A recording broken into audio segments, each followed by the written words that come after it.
नमस्कार दोस्तों, आप सबका स्वागत है मेरी चैनल स्टडी बी में। आज हम देखेंगे स्टैंडर्ड 8 का chapter number 1 crop production and management की एक्सरसाइज के क्वेश्चन एंड आंसर। तो चलिए शुरू करते हैं आज की वीडियो। दोस्तों हमारा क्वेश्चन नंबर 1 है select the correct word from the following list and fill in the blanks. तो फिलिंग द ब्लैंक्स बेसिकली हमारा पहला ही क्वेश्चन है।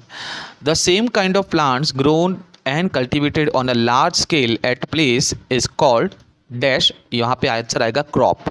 तो ये बेसिकली क्रॉप की डेफिनेशन है। क्रॉप क्या होता है कि किसी ज़मीन के ऊपर किसी ज़मीन के एक टुकड़े के ऊपर एक जैसे प्लांट बहुत भारी मात्रा में, है ना, बड़ी क्वांटिटी में उगाए जाते हैं, कल्टीवेट किया जाता है, तो उसको हम क्या बोलते हैं? क्रॉप। जैसे कि कहीं पे गेहूँ उगाए हैं पूरे खेत के अंदर तो उसको क्या बोलेंगे? Wheat crop. या बाजरा उगाया तो उसको क्या बोलेंगे? मिलेट क्रॉप या वेजिटेबल क्रॉप। तो उसको किसी एक जगह पे बहुत सारे प्लांट्स, सेम प्लांट्स को उगाया जाता है तो हम उसको क्रॉप बोलेंगे।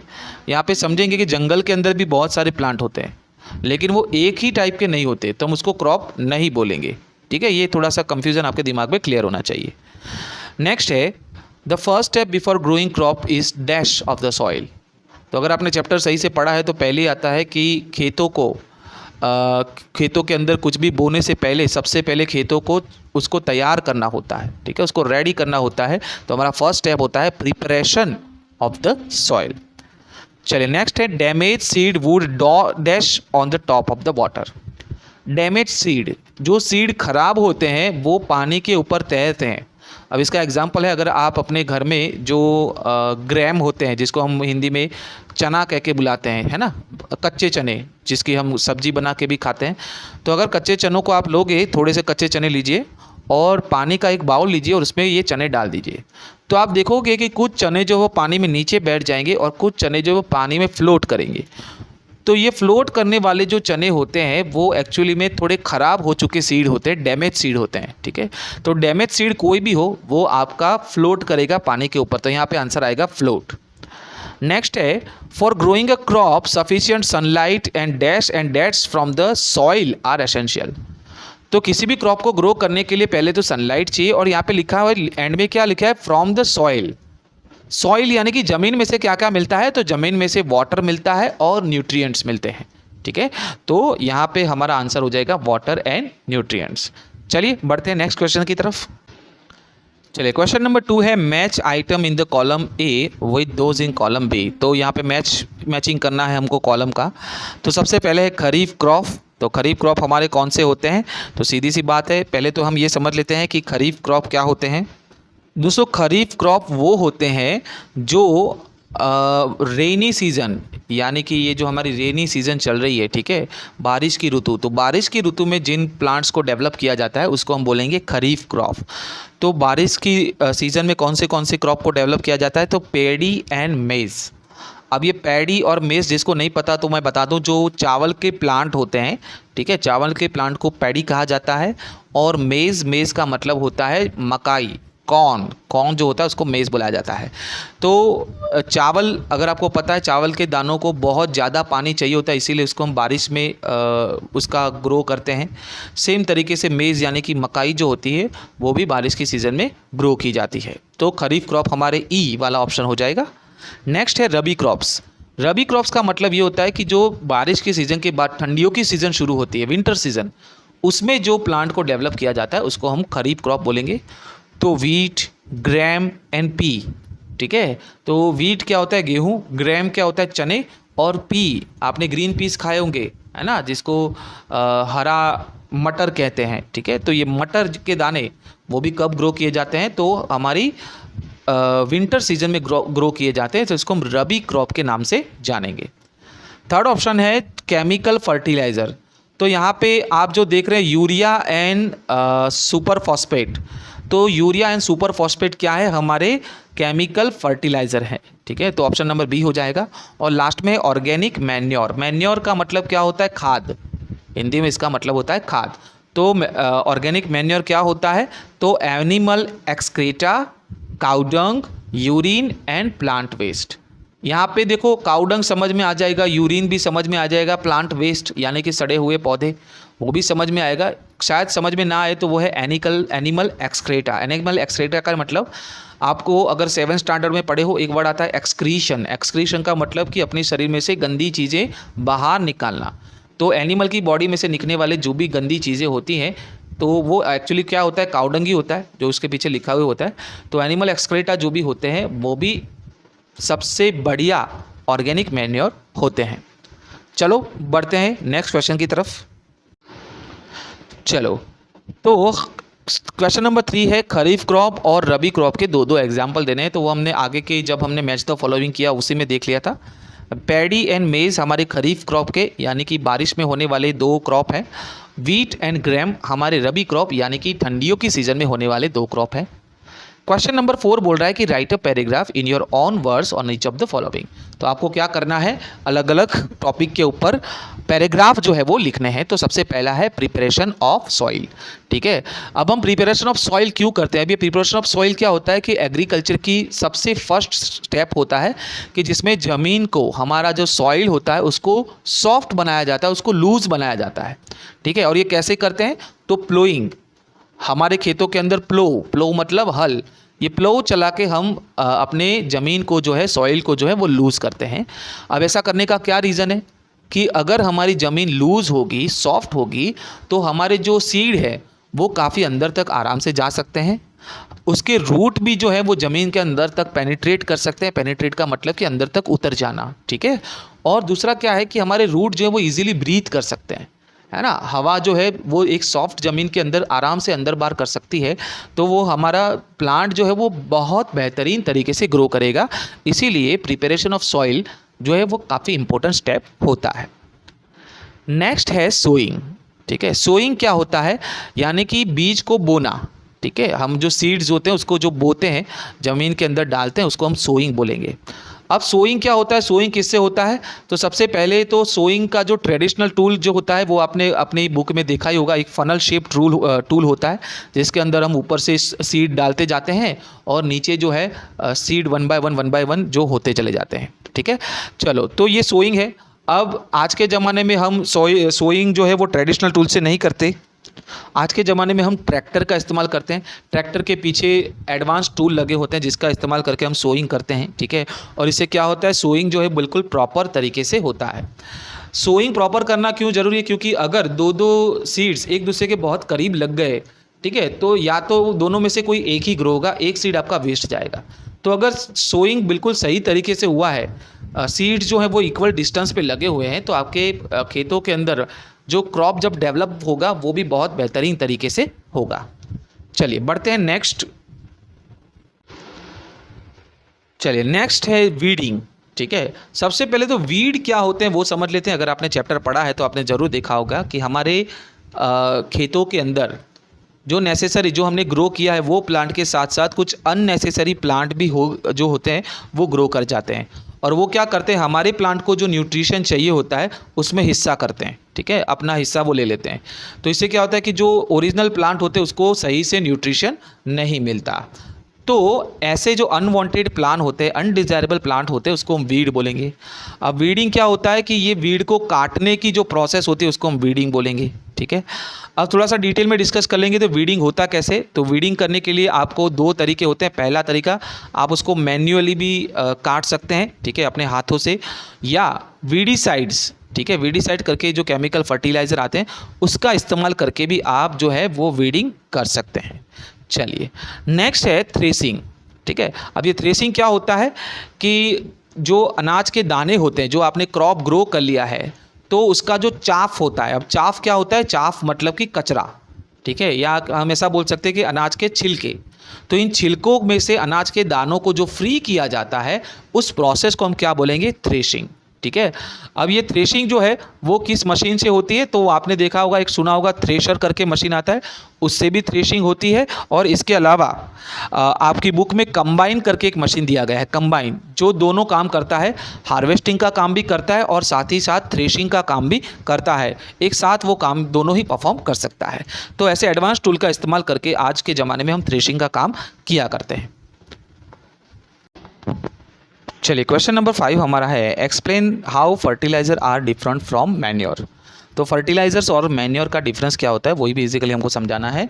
तो fertiliser is a inorganic substance, ठीक है। फर्टिलाइजर जो होते हैं वो इनऑर्गेनिक सब्सटेंस होते हैं, यानी कि केमिकल में से बनते हैं, जबकि मैन्योर जो होते हैं वो एक ऑर्गेनिक सब्सटेंस होते हैं। किस में से बनते हैं कि जो भी ह्यूमन या एनिमल वेस्ट होता है उसको डिकम्पोज करके ये बनाया जाता है। फर्टिलाइज़र जो होते हैं वो फैक्ट्री के अंदर बनते हैं, जबकि मैन्योर जो होते हैं वो फील्ड यानी कि बड़े बड़े मैदानों के अंदर बनते हैं, खेतों में बनते हैं। कैसे बनते हैं, तो एक बड़ा सा खड्डा खोदा जाता है और इसके अंदर जितने भी ह्यूमन वेस्ट, एनिमल वेस्ट, काऊ डंग्स जो कुछ भी होता है वो सारा कचरा जो है वो डाल के उसके ऊपर मिट्टी डाल दी जाती है। तो कुछ वक्त के बाद जो है ये जो मैन्योर जो होता है वो बन के तैयार हो जाता है, जिसको हम हिंदी में खाद कह के भी बुलाते हैं। तो मैन्योर जो है वो बड़े बड़े खेतों में बनाया जाता है, फर्टिलाइज़र जो होता है वो फैक्ट्री के अंदर बनता है। चलिए नेक्स्ट है, fertiliser does not provide any humus to soil. क्योंकि फर्टिलाइज़र एक केमिकल होता है तो वो ज़मीन के अंदर कोई ह्यूमस ऐड नहीं कर सकता। अब ह्यूमस क्या होता है कि किसी भी प्लांट का या एनिमल का डेड हिस्सा, ठीक है, उसको हम क्या बोलेंगे, ह्यूमस बोलेंगे। तो सीधी सी बात है, केमिकल के अंदर तो किसी भी प्लांट का या एनिमल का डेड हिस्सा हो ही नहीं सकता, तो वो ह्यूमस सॉइल के अंदर ऐड नहीं कर सकता। तो मैन्योर जो होते हैं वो सॉइल के अंदर ह्यूमस ऐड कर सकते हैं। नेक्स्ट है, फर्टिलाइज़र जो होते हैं वो नाइट्रोजन, फॉस्फोरस और पोटेशियम की मात्रा इसके अंदर बहुत ही ज़्यादा होती है, जबकि मैन्योर में क्या होता है, ये जो न्यूट्रिशन होते हैं उसकी वैल्यू काफ़ी कम होती है। तो यहाँ पे एक सवाल और बनता है कि अगर फर्टिलाइज़र में न्यूट्रिशन ज़्यादा है, मैन्योर के अंदर न्यूट्रिशन कम है, तो मैन्योर ज़मीन के लिए बेहतरीन क्यों है। तो सीधी सी बात है कि फर्टिलाइज़र जो है वो एक प्रकार का केमिकल है और केमिकल लंबे वक्त में ज़मीन को नुकसान करेगा ही करेगा, और मैन्योर एक ऑर्गेनिक चीज़ है। भले ही फर्टिलाइज़र के कंपैरिजन में इसमें न्यूट्रिशन कम होते हैं, बट धीरे धीरे करके ये न्यूट्रिशन जो है वो लंबे वक्त तक चलते हैं और सॉइल की जो नेचुरलिटी होती है वो बनी रहती है, ठीक है। इसीलिए मैन्योर जो है वो फर्टिलाइज़र के कंपेयर में काफ़ी बेनिफिशियल होते हैं। चलिए नेक्स्ट है, what is irrigation, describe two method of irrigation in which conserve water, ठीक है। सो हमको इरीगेशन के बारे में बताना है। तो इरीगेशन का सीधा सीधा मतलब तो हम सभी जानते हैं कि जो फार्म होते हैं, जो खेत होते हैं, उसमें पानी पिलाने की जो प्रोसेस होती है, क्रॉप को पानी पिलाने की जो प्रोसेस होती है उसको हम क्या बोलेंगे, इरीगेशन बोलेंगे, ठीक है। क्योंकि प्लांट के ग्रोथ के लिए पानी तो सबसे मेन सब्सटेंस होता है, तो पानी पिलाने की प्रोसेस को हम इरीगेशन बोलेंगे, वो तो समझ गए, ठीक है। अब इरीगेशन किससे होता है, तो अगर हम ट्रेडिशनल मेथड देखें तो well, tube well, ponds, lakes and rivers, यहाँ से हम पानी ला के पहले के ज़माने में हम खेतों के अंदर डाला करते थे। लेकिन आज मॉडर्न टेक्नोलॉजी आ चुकी है, तो मॉडर्न मेथड क्या है, एक तो है स्प्रिंकलर इरिगेशन सिस्टम और दूसरा है drip irrigation system. Sprinkler irrigation system में क्या होता है कि स्प्रिंकल लगे होते हैं, मतलब कि फव्वारे लगे होते हैं, आपकी बुक में आपकी इमेज भी दिखाई गई है, फव्वारे लगे होते हैं। और ये जो स्प्रिंकलर जो होते हैं वो क्या करते हैं, पानी को चारों तरफ स्प्रिंकल करते हैं खेतों में। इससे क्या होता है, पानी जो है वो कम से कम वेस्ट होता है और पौधों को सीधा पानी मिलता है, जिससे कि पौधे अच्छी तरीके से ग्रो हो पाते हैं। सेकेंड है drip irrigation. Drip irrigation sprinkler का एक छोटा भाई ही मान लो, बस डिफरेंट ये होता है कि स्प्रिंकलर में से स्प्रिंकल निकाल के पाइपों में छोटे छोटे हम होल कर लेंगे। यहाँ पे इमेज में आपको दिखाया जा रहा है, ठीक है, कि ड्रिप इरीगेशन क्या होता है कि पाइप के अंदर छोटे छोटे होल बना लेते हैं और उसी में से पानी जो है वो ड्रिप करके सीधा जो सॉइल होता है उसकी, जो हमारा प्लांट होता है उसके रूट में जाके गिरेगा, ठीक है। तो प्लांट को सबसे बढ़िया ग्रोथ जो है वो यहाँ पे आपको मिलेगा और पानी की भी काफ़ी बचत हो जाएगी। तो ये आपका ड्रिप इरीगेशन सिस्टम हो जाएगा। चलिए बढ़ते नेक्स्ट क्वेश्चन की तरफ। चलिए क्वेश्चन नंबर 7 है, if wheat is sown in kharif season what would happen, discuss. अगर वीट को खरीफ सीज़न में ग्रो किया जाए, खरीफ सीज़न मतलब कि बारिश की सीज़न, ठीक है, तो बारिश की सीज़न में आप वीट ग्रो करेंगे तो क्या हो जाएगा। देखो वीट जो होता है ना, गेहूँ, वो उसको ग्रो करने के लिए हमको ठंडी और ड्राई सीज़न की ज़रूरत होती है। कैसे सीज़न की ज़रूरत होती है, ठंडी और ड्राई। और ठंडी और ड्राई सीज़न कब होती है, विंटर की सीज़न होती है। अगर आपने खरीफ सीज़न में वीट को डेवलप करने की कोशिश की तो पानी या बारिश की वजह से आपका पूरा क्रॉप जो है वो ख़राब हो जाएगा, ठीक है, और उसके ये जो आपका प्रोडक्शन है उसको बहुत ही बड़ा नुकसान होगा, ठीक है। इसीलिए वीट को खरीफ सीज़न में उगाना जो है वो फ़ायदे की बात नहीं रहेगी। चलिए क्वेश्चन नंबर 8 की तरफ बढ़ते हैं। Explain how soil gets affected by continuous plantation of crops in the field. मतलब कि अगर आप किसी खेत के अंदर, किसी फील्ड के अंदर कंटिन्यू एक के बाद एक नया नया क्रॉप लेते ही रहते हैं तो सॉइल के ऊपर क्या इफेक्ट आएगा। तो देखो, किसी भी प्लांट को ग्रो करने के लिए ज़मीन में से न्यूट्रिशन चाहिए। अगर आप कंटिन्यू प्लांटेशन करते ही जाओगे तो प्लांट जो होंगे वो अंदर से न्यूट्रिशन खींचते ही चले जाएंगे। तो आपकी ज़मीन जो है, आपकी सॉइल जो है वो धीरे धीरे करके न्यूट्रिशन लेस होती चली जाएगी। ठीक है, इसीलिए एक या दो क्रॉप लेने के बाद आपकी लैंड या जो सॉइल होती है उसको थोड़े वक्त के लिए छोड़ देना चाहिए और उसके अंदर मैन्योर जो है वो थोड़ा सा डाल देना चाहिए, ताकि उसका जो नरिशमेंट है वो एक बार फिर से हो जाए और आपकी ज़मीन जो है एक बार फिर से ताज़ा माजा हो जाए। ठीक है, सो अगर आप ऐसा कंटिन्यू करते रहोगे तो ज़मीन का न्यूट्रिशन और उसकी फर्टिलिटी जो है वो ख़राब होती चली जाएगी। चलिए, क्वेश्चन नंबर 9 है, what are the weeds, how can we control them. तो ये तो पूरा क्वेश्चन हम पढ़ चुके हैं। वीड्स क्या होते हैं? तो वीड्स क्या होते हैं? वीड ऐसे अनडिज़ायरेबल प्लांट होते हैं जो हमारे खेतों में बिना मतलब के उग निकल आते हैं। अब उनको निकालना ज़रूरी है, वरना वो हमारे प्लांट के हिस्से का जो भी न्यूट्रिशन है वो खा जाएंगे। ठीक है, अब निकाला कैसे जाता है? तो या उसको आप मैन्युअली भी निकाल सकते हैं या दूसरी मेथड है कि आप वीडीसाइड का इस्तेमाल करके भी इसको निकाल सकते हैं। ये प्रोसेस हमने पूरी समझ ली है। चलिए अब बढ़ते हैं क्वेश्चन नंबर 10 की तरफ। चलिए, क्वेश्चन नंबर 10 हमारा है, arrange the following boxes in the proper order to make a flow chart of sugarcane production. ठीक है, शुगर केन को अगर आप ग्रो करना चाहते हैं तो उसका पूरा मेथडोलॉजी क्या होगा। यहाँ पे हमको स्टेप तो दे के रखे हैं लेकिन थोड़े आगे पीछे दिए, हमको उसको रीअरेंज करना है। तो देखो, हमने नीचे आंसर में रीअरेंज कर दिया है। सबसे पहले हम प्रिपरेशन ऑफ सॉइल करेंगे, सेकंड है हम प्लोइंग द फील्ड, यानी कि ज़मीन को प्लो करेंगे, उसको लूज़ करेंगे। फिर होगा सोइंग, हम सीड सो करेंगे। फिर मैन्योरिंग, हम मैन्योर्स डालेंगे। फिर होगा इरिगेशन, पानी पिलाएंगे। हार्वेस्टिंग, यानी कि जो प्लांट बन के तैयार हो चुके हैं उसको हम हार्वेस्ट करेंगे, काटेंगे। और फिर जो प्लांट रेडी है उसको हम क्या करेंगे, sending crop to sugar factory. ठीक है, जो भी प्लांट बन चुके हैं उसको हम शुगर फैक्ट्री के अंदर भिजवा देंगे। ये हो जाएगा हमारा फ्लो चार्ट। चलिए बढ़ते हैं नेक्स्ट क्वेश्चन की तरफ। क्वेश्चन नंबर 11 हमारा है, complete the following word puzzle with the help of clues given below. तो सबसे पहले डाउन में क्या है, providing water to the crops. ठीक है, आप वाटर जो है वो प्रोवाइड करते हैं प्लांट को, उसको बोला जाएगा इरिगेशन। सेकंड है, keeping crop grain for a long time under proper condition. आपने जो कुछ भी मेहनत करके क्रॉप जो है ग्रो किए हैं उसको प्रॉपर कंडीशन में रखा जाना। ठीक है, उसको हम क्या बोलते हैं, स्टोरेज कह के बुलाते हैं। Certain plants of same kind grown on a large scale. किसी एक ही टाइप के, किसी सर्टेन टाइप के प्लांट जो है वो एक ही ज़मीन के अंदर लार्ज स्केल के ऊपर उगाया जाए तो हम इसको क्या बोलते हैं, क्रॉप बोलते हैं। हमारा पहला ही क्वेश्चन यहीं से शुरू हुआ था। नेक्स्ट है, machine use for cutting the matured crop. ठीक है, मैच्योर क्रॉप जो बन के तैयार हो चुके ऐसे क्रॉप को काटने के लिए जो मशीन इस्तेमाल होती है उसको हम बोलते हैं हार्वेस्टर। ठीक है, नेक्स्ट है rabi crop that is also one of the pulses. एक ऐसा रबी क्रॉप जो पल्सेस भी है, तो ग्रैम यानी कि चना। चना एक ऐसा रबी क्रॉप है जिसको आप पल्सेस के अंदर भी काउंट कर सकते हैं। और लास्ट है, process of separating grain from the chaff. ठीक है, जो ग्रेन के दाने होते हैं उसको चाफ यानी कि उसके छिलकों में से अलग करने की प्रोसेस को हम क्या बुलाते हैं, विनोविंग।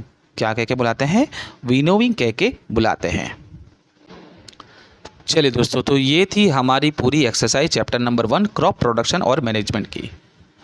अगर आपको मेरी वीडियो पसंद आई है तो वीडियो को लाइक करिए, चैनल को सब्सक्राइब करिए, अपने दोस्तों के साथ इसको खूब शेयर करिए और देखते रहिए स्टडी भी।